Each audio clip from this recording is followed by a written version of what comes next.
Welcome to Your Studio Podcast, sharing strategies for studio owners. Chantelle and Michelle Hunter are co-CEOs of Studio Evolution, an online global community for studio owners who run dance, music, acting, visual arts, yoga, Pilates, even woodworking businesses. Over the last decade, they have transformed the lives of thousands of studio owners, helping them to create wildly successful and profitable studios, giving studio owners the life of their dreams. So welcome home, grab a cuppa, let's get started. It's the Your Studio Podcast, isn't it? Yeah, that's the name. We established this. We have branding. We have branding, we have a photo. We're on Spotify and on the car. Have you plugged it in and you can see the photo of us? I know, it's wild.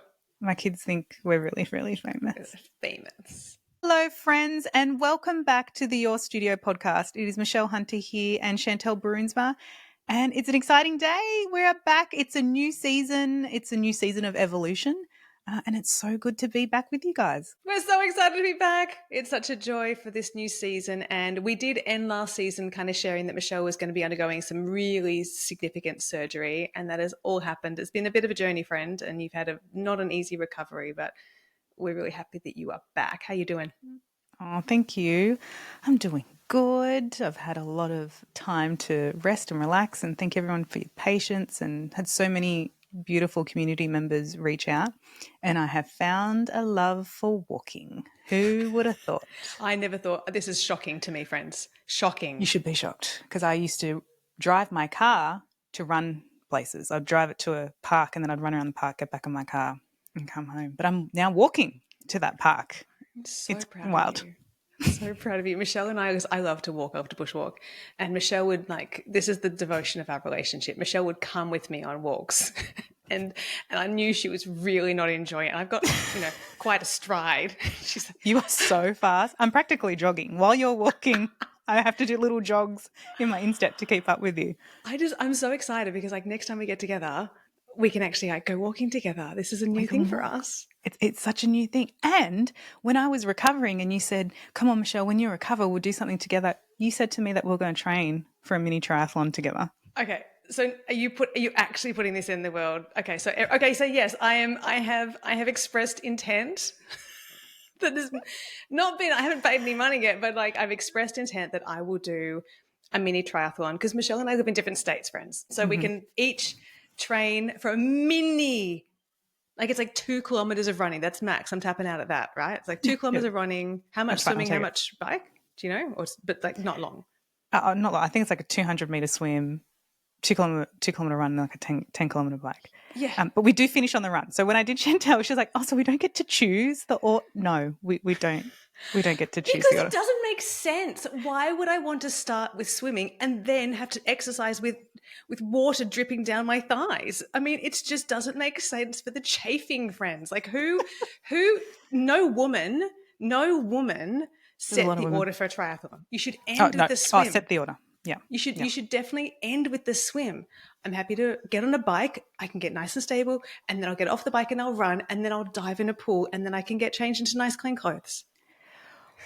Well, I'll give that feedback to the triathlon organisers with the ones I've been looking into. Thank you. If not, we'll just create our own Evolution Triathlon. We could actually put it out to all the members and say, we're going to do an Evolution Triathlon. Oh my gosh. And we're going to do it Chantelle's order. And it's open to everyone. If you're a member of the Leap, whatever. You listen to this podcast too. In fact, you can bring your friends. Non-studio owners are welcome here in our mini triathlon. We should actually do this. This would be the best day of my life, apart from my wedding, apart from my baby's being born, apart from Kentucky. I've got a lot of best days that I talk about. It's up there. This is great. Just clarifying, really we had not planned to talk about this on this episode, but this is now, I think, grown into a natural, organic thing. Yeah. Right. So you just got an insight into what goes on and the last 9 weeks of recovery of me and Chantelle's conversations.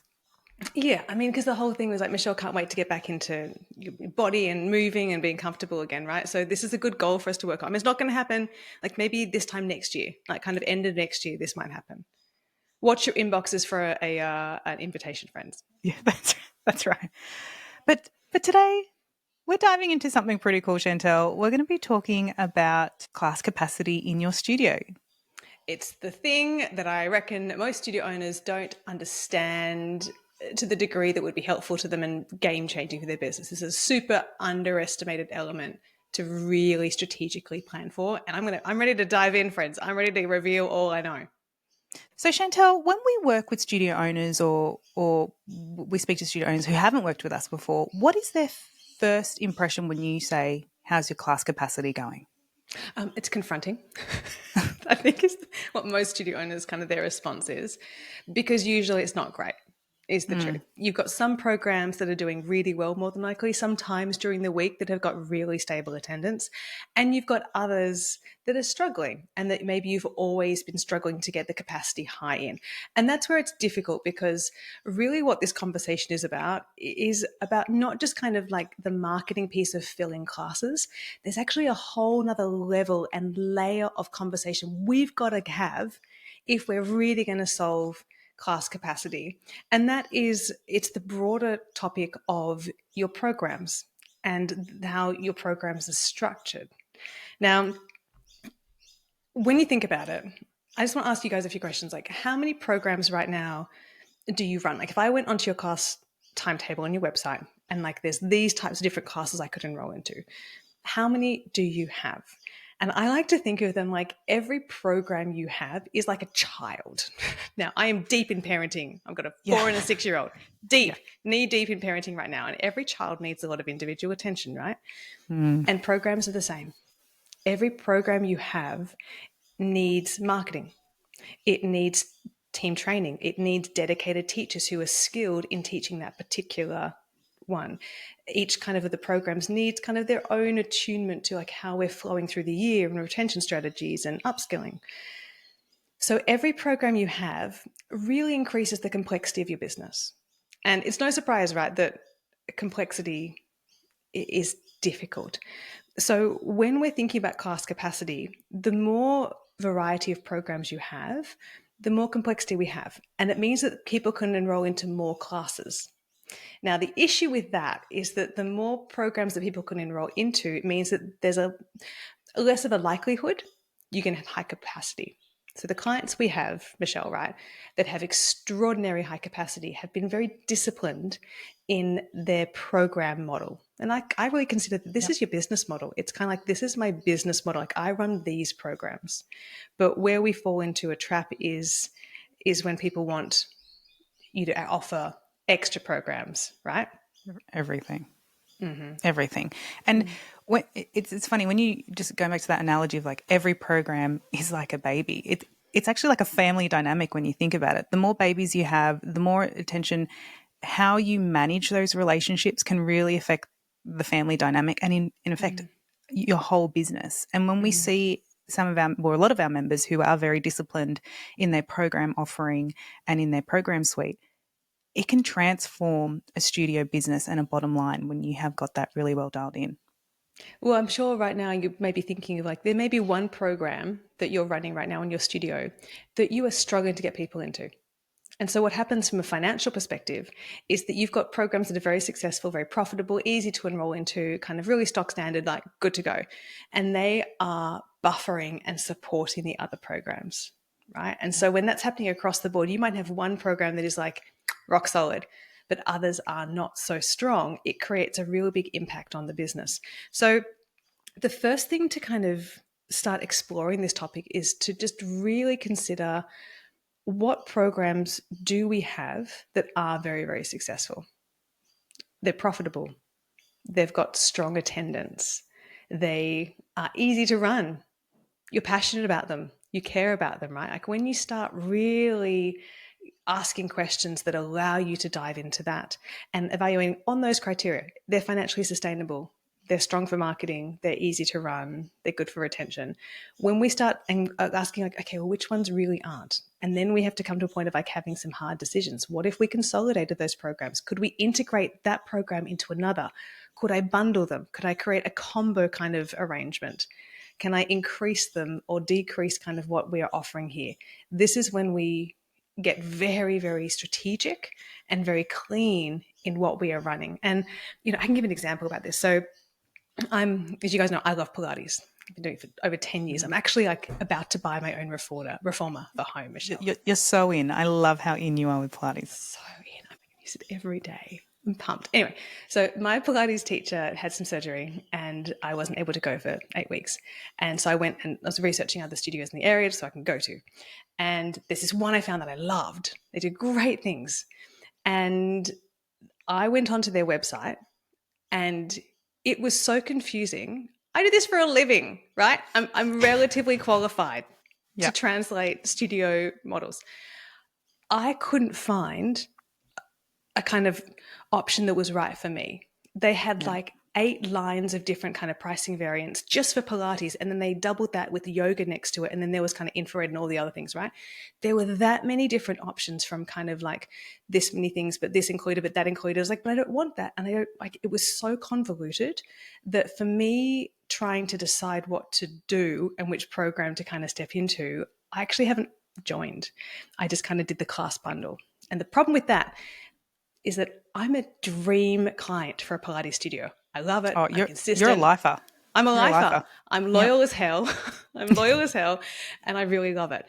And so, like, if the model of like how I was going to join the studio was too complicated, to the degree that I haven't taken action and I've just bought the class pack, that's an issue. Yeah, that's an issue. And what do you always say? And Chantelle, I've seen you, go through business models with clients in person and in rooms, and you say a confused mind says no. And the barrier to entry is so difficult. And when you start to ask yourself these questions that Chantelle was just talking about, like what's it best performing, if you actually ask the right questions to yourself, we pretty much know when studio owners are like, I'm not passionate about that. I'm not passionate about this. My heart really leans towards this. And then when you get rid of all like the offerings, when you're trying to appease everyone, we had a client at an event who said, Mum said, I think you should start hip hop. So she said, okay. She started the class, and it was just like another service, another program in her suite that wasn't filled and was offering. And when you've got programs that are super niche, like very, very niche, only a few people are really interested in this, and only if it's not like the bulk of the market, it's very, very difficult to sustain from a business model perspective. And yes, there are people who want it. It's just not your responsibility necessarily to cater to it. You've got to make some big decisions here. So there's kind of 2 parts to this conversation, friends. Number 1 is like listing all the programs that people could enroll into your studio, like which kind of classes. And then number 2 is like how you're packaging it. So how we are packaging it, like I want to come X amount of times per week and have these experiences, and that kind of equates to this cost. So we're wanting to really work on this relationship between reducing and consolidating the number of programs you run. So what I would say is like get a sheet of paper, write them all out, and then put a star next to those that are profitable, easy to market, easy to enroll into, good retention, and really embody what you are passionate about, right? So kind of, and then, put an indicator of like which ones aren't. Yeah, so there's that kind of side of it. And the other side of this conversation is this packaging and pricing. So my test is if I called you and said, hey, I'd like to enroll in your studio, could you explain your pricing model in less than 30 seconds to me? Yeah, I've seen this. I've seen this in person. And yeah, if it's not easy, it's not simple. Yeah. It's not like if you've got multiple lines of pricing, 30 minutes equals this price, 45 minutes equals this price, 60 minutes equals this price, but then if you do this one, it's this one, and then like if you want to do this one, it's then this one. Like if you've got more than 4 lines of pricing, I want to I call it the simple stick. I want to come and poke it. Come on, like Chantelle and a simple stick. Rah! Get my like whiteboard and like we could just get rid of that and just like drive more to less options. Right? Mm-hmm. We're wanting to drive more people to less options because otherwise the complexity of management, the bookkeeping, the accounting, the kind of admin, tracking, oh my God.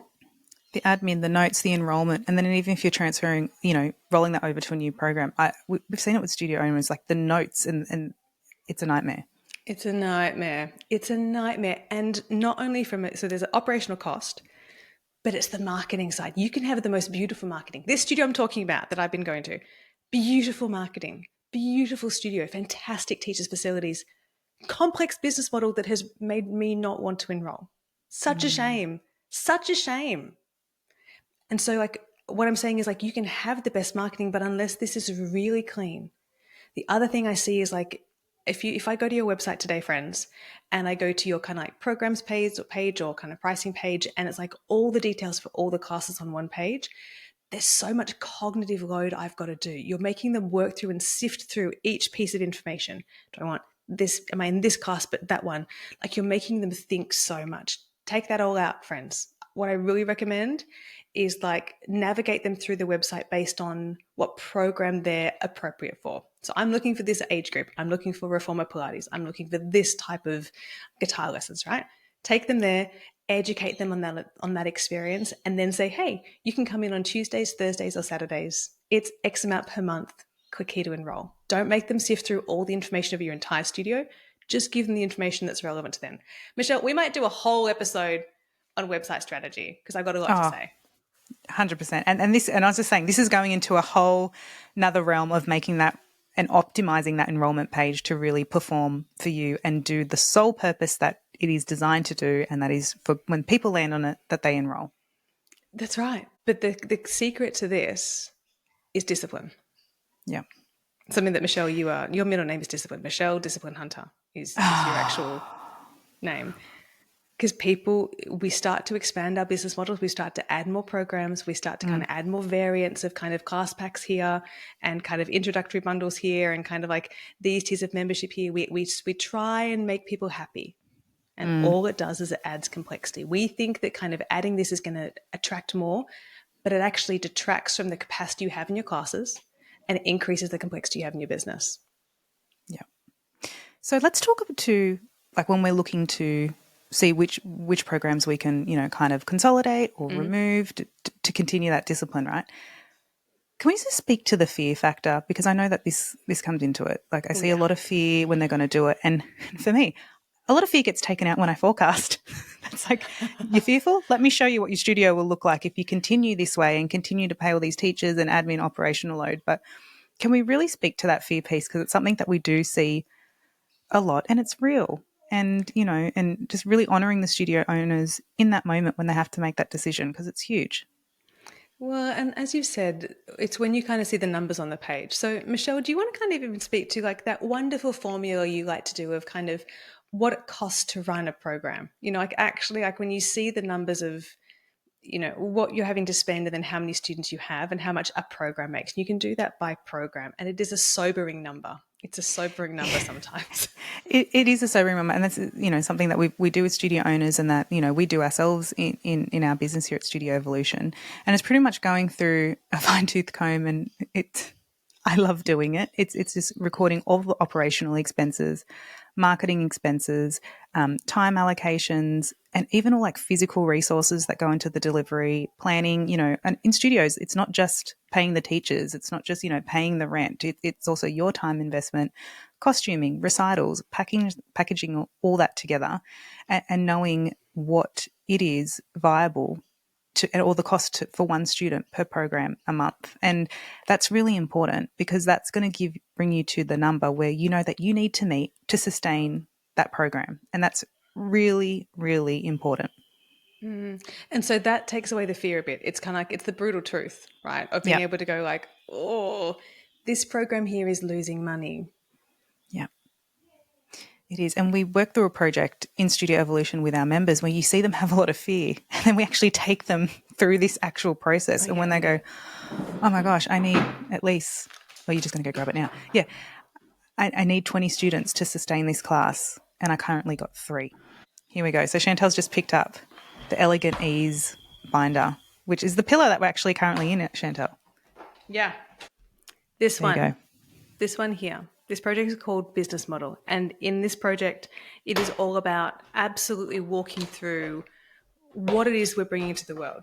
Because we can have the nicest marketing, but if we're taking them to a place that is kind of not supporting your capacity and not supporting your profitability and not creating ease in your life, we're no better off, right? And that's why this whole purple pillar is called Elegant Ease.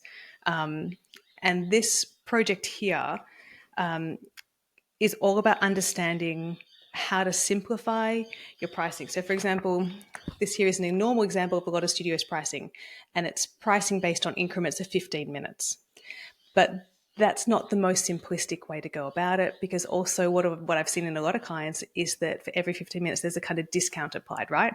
So they're doing more time with you, but they're actually paying less. And so it's about finding the sweet spot of how can I bundle and drive people to a particular amount of time per week that's going to be convenient and get the educational outcomes we want, but also be really profitable for the business. Because I'm sure there's a lot of people listening to this conversation, like the students who come the most per week, I make the least off, right? And then you've got the kind of the kids who come like 45 minutes a week, and they're the profitable programs that are supplementing the other ones. These are the real core issues of studio business models that I'm here to resolve. That, what we do here in Studio Evolution is resolve these issues once and for all.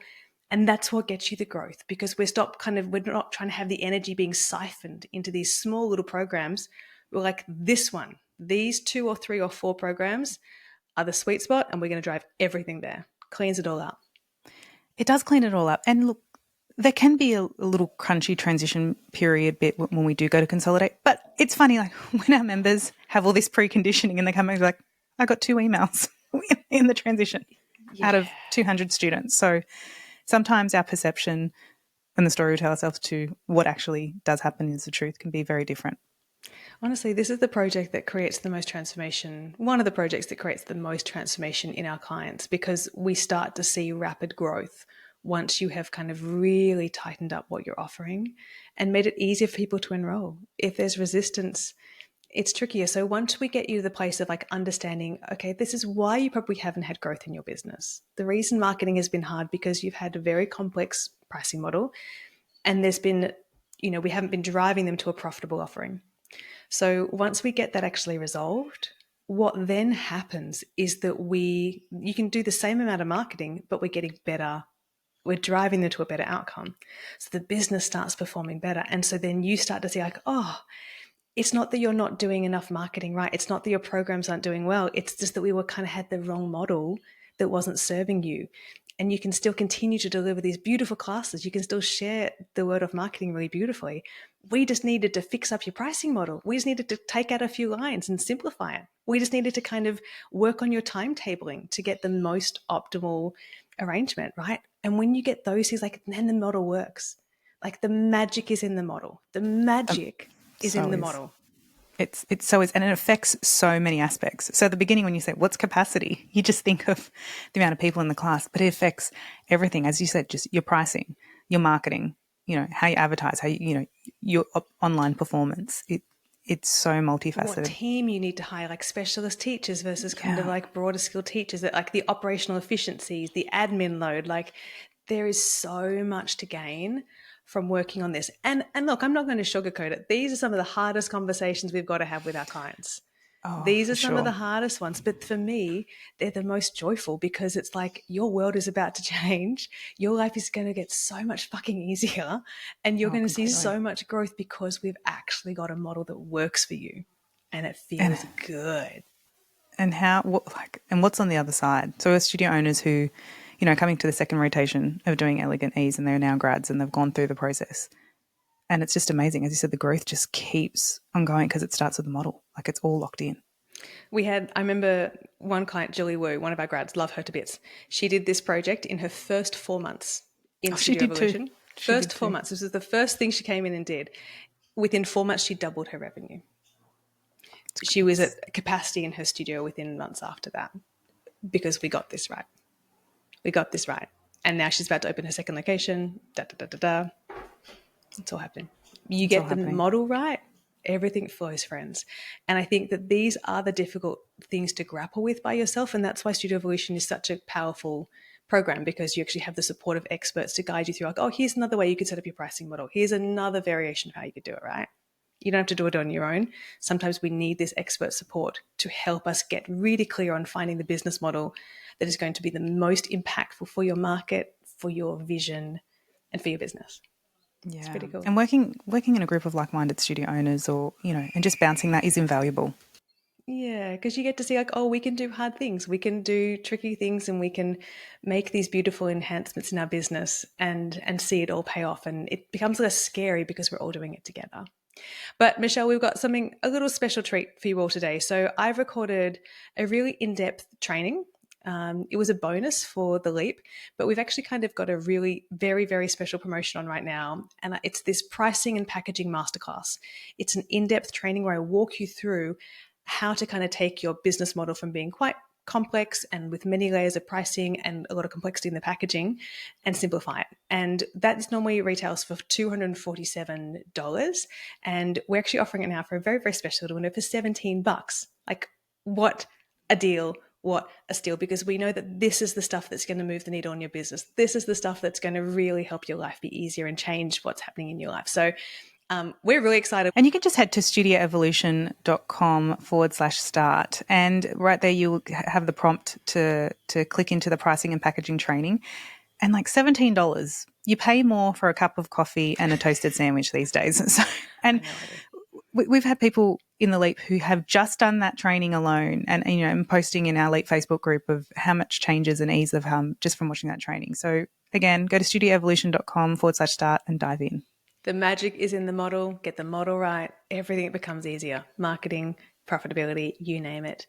Go and have fun, my friends. Go watch this training. And we're going to see you for so much more joy and wonder and good conversation here in season 2 of Your Studio Podcast. Michelle and I are just so grateful to be back here, and we'll see you next time. See you soon, friends. Bye. Bye. And it seems like we're going to be doing a company-wide triathlon. So... Love what you hear? Make sure to hit subscribe so you don't miss an episode and leave us a review. Interested in working with us and want to find out more about how we can help you? Head to studioevolution.com/start.